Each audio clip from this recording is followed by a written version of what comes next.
Hello வணக்கம் and welcome to cricket Challengers Tamil channel. So Delhi Capitals அணியை வீழ்த்தி தொடர்ந்து 5 ஆட்டங்களில் வெற்றி பெற்று பிளே ஆஃப்ஸ் ஹோப்பை அலைவாக வைத்திருக்கும் நம்மளுடைய ஆர்சிபி.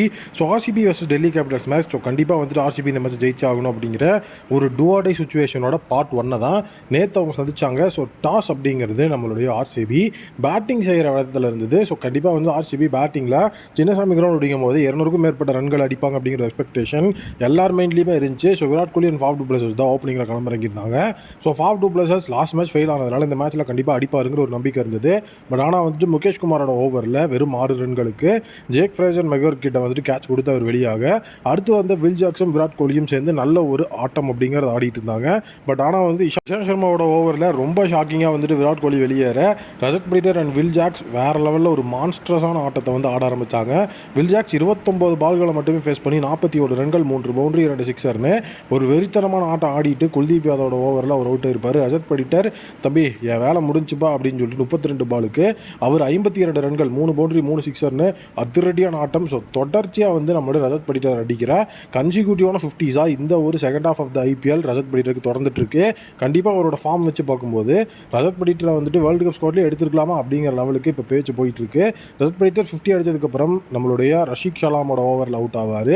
அதுக்கப்புறம் கேமரன் கிரீன் கொஞ்சம் வந்துட்டு பின்னாடி விக்கெட்ஸ் போனாலும் பொறுப்பாக நாடி 24 பாலுக்கு 32 ரன் ஒரு பவுண்டரி 2 சிக்ஸர்னு அடிச்சிருப்பாரு.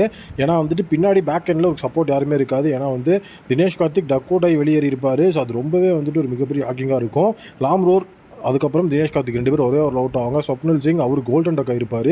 அடுத்தடுத்து விக்கெட்டுகள் டெத் ஓவர்ஸில் மலன்னு போக ஸோ கண்டிப்பாக 200 அடிப்பாங்கன்னு எதிர்பார்க்கப்பட்டு இருந்தது. பட் ஆனால் வந்து 200 அவங்களால் ரீச் பண்ண முடியல. 187 தான் அவங்களால் அடிக்க முடிஞ்சது 9 விக்கெட் இழப்புக்கு. ஸோ 188 ரன்ஸ் அடித்தா வின் அப்படிங்கிற ஒரு மிகப்பெரிய இலக்கை நோக்கி தான் அந்த இடத்துல வந்து டெல்லி கேபிட்டல்ஸ் களமிறங்கினாங்க. ரொம்ப நாட்களுக்கு அப்புறம் டேவிட் வார்னர் இம்பாக்ட் பிளேயராக உள்ளே வந்திருந்தார். பட் ஆனால் எந்த விதமான பயனும் கிடையாது. 2 பாலை மட்டுமே ஃபேஸ் பண்ணி 1 ரன் அப்படின்னு அடித்து ஸ்வப்னில் சிங்கோட ஃபஸ்ட்டு ஓவர் அதாவது ஃபஸ்ட் ஓவர் ஆஃப் த இன்னிங்ஸ்லேயே வந்து வார்னரை கழட்டிட்டாங்க. ஜேக் ஃப்ரேசர் மெக்கர் இருக்கிற வரைக்கும் டேஞ்சருப்பா அப்படின்னு சொல்லி நான் பார்த்துட்டு இருக்கும்போது 8 பாலுக்கு 21 ரன் 2 பவுண்டரி 2 சிக்ஸர் அடிச்சிட்டு இருக்கும்போது ரொம்ப ஒரு அன்லக்கி முறையாக வந்துட்டு யாஸ் தயால் கிட்ட ரன் அவுட் ஆகி வெளியே இருப்பார்.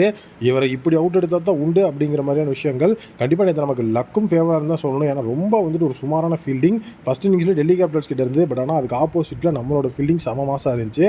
அபிஷேக் போரலும் சிங்கிள் டிஜிட்டில் வந்துட்டு வெளியேற யாஸ் தயால் ஒரே ஓவரில் பார்த்தீங்கன்னா அதாவது அவருடைய ஸ்பெல்லோட ஃபஸ்ட்டு 2 பாலுமே விக்கெட் அப்படின்னு எடுத்து மேட்சையே திருப்பி இருப்பார். ஷாய் ஹோப் குஷாகரா அக்ஷர் பட்டேல் அப்படின்னு சொல்லி அந்த ஒரு மிடில் ஆர்டர் நோக்கி அந்த ஒரு மேட்ச் போகும். பட் ஆனால் வந்து ஷாய் ஹோப் நல்ல ஒரு ஆட்டங்கள் 4 பவுண்டரி அடிச்சிருந்தாலும் ஆக்கி ஃபெர்குசன் அவரோட விக்கெட் எடுத்திருப்பாரு.